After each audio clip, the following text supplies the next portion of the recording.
bahwa kecenderungannya memang uh, hukum sebagai panglima itu hanya berada di dalam buku, akan tetapi tidak ada di dalam realitas atau fakta.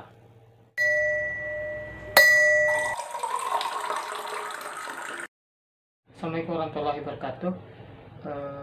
Kasus Joko Chandra menjadi suguhan yang menarik untuk didiskusikan. Kasus korupsi yang tentunya sangat menuntun kita untuk memahami apa sih sesungguhnya yang menjadi panglima di dalam negara kita. Memang secara normatif bahwa panglima di dalam negara kita itu adalah hukum. Hukum itu menjadi panglima di dalam negara. Tentunya ini disepakati betul oleh sarjana-sarjana hukum yang sangat mengimani bahwa kedaulatan hukum di dalam negara itu harus dipatuhi dan harus dijunjung tinggi oleh semua warga negara dan rakyat di Indonesia. Jika ditelaah secara kritis, memang hukum sebagai panglima seolah-olah sangat ganjil ketika melihat Joko Chandra yang statusnya sebagai tersangka, sebagai buronan, kemudian leluasa masuk di Indonesia. Bukan hukumlah yang menjadi panglima, akan tetapi dengan aktivitas-aktivitas yang cenderung politis, yang menjadi panglima di dalam negara adalah politik. Politik sebagai panglima di dalam negara itu banyak juga diimani oleh sarjana-sarjana politik. Keyakinan sarjana-sarjana politik yang menyebutkan bahwa politiklah menjadi panglima karena produk hukum itu adalah produk politik. Dan argumentasi itu menjadi argumentasi utama ataupun yang menjadi dalil politik, dalil pembenaran yang menyebutkan bahwa politiklah menjadi panglima.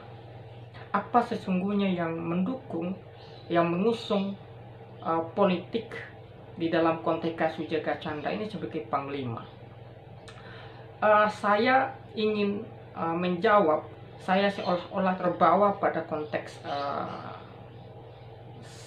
mitologi politik Jepang. Di dalam mitologi Jepang ada 3 sumber kekuasaan. Yang pertama itu adalah disimbolkan sebagai pedang. Pedang disimbolkan sebagai kekerasan. Sumber kekuasaannya itu kekerasan. Bila ingin mendapatkan kekuasaan, maka harus menggunakan kekerasan. Maka ada proses penaklukan. Disitulah konteks kekerasan sebagai pedang, disimbol kekerasan sebagai sumber kekuasaan atau disimbolkan sebagai pedang. Kemudian sumber kekuasaan kedua adalah permata. Permata itu diistilahkan sebagai kekayaan, uang. Bila ingin berkuasa, maka harus memiliki kekayaan atau uang. Uang dan kekayaan itu akan mengantarkan seseorang itu pada puncak kekuasaan. Yang ketiga itu adalah cermin. Sebagai simbol sumber kekuasaan itu, simbol cermin sebagai pengetahuan, ilmu. Jika ingin berkuasa harus memiliki ilmu, ilmu pengetahuan, ilmu tentang bagaimana cara berkuasa dan sebagainya. Tapi sumber kekuasaan, ilmu sebagai sumber kekuasaan, bila ingin memperoleh kekuasaan, kecenderungannya harus berafiliasi dengan permata ataupun uang. Sangat sulit memperoleh kekuasaan bila kita hanya mengandalkan sumber pengetahuan atau ilmu. Maka dibutuhkan uang untuk mencapai puncak kekuasaan itu. Begitu yang mungkin kita lihat dalam kasus Joko Chandra. Artinya dengan leluasanya Joko Chandra memainkan keluar masuk di Indonesia, padahal dia statusnya sebagai buronan, betapa dia memiliki kekuasaan yang begitu besar mengatur semua hal itu. Bila Joko Chandra tidak memiliki kekuasaan, mustahil. Karena di Indonesia kecenderungannya hukum di Indonesia itu lebih tajam ke bawah tetapi tumpul ke atas. Kenapa terjadi penumpulan ataupun kenapa tumpul di atas? Karena hukum di Indonesia cenderung tidak mengikat dan tidak berlaku untuk orang-orang yang berkuasa. Cenderung seperti itu. Jadi mustahil bila Joko Chandra keluar masuk di Indonesia tanpa memiliki kekuasaan.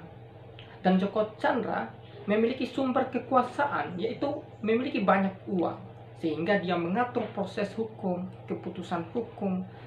Berangkat dari kasus Joko Chandra juga bahwa seolah-olah ini menjadi aib yang menjadi panglima di dalam negara itu adalah politik. Yang menjadi panglima di negara adalah kekuasaan. Yang menjadi panglima di negara adalah uang. Maka bila melihat kasus-kasus yang terjadi di Indonesia, kecenderungannya bahwa hukum sebagai panglima itu hanya berada di dalam buku, akan tetapi tidak ada di dalam realitas atau fakta.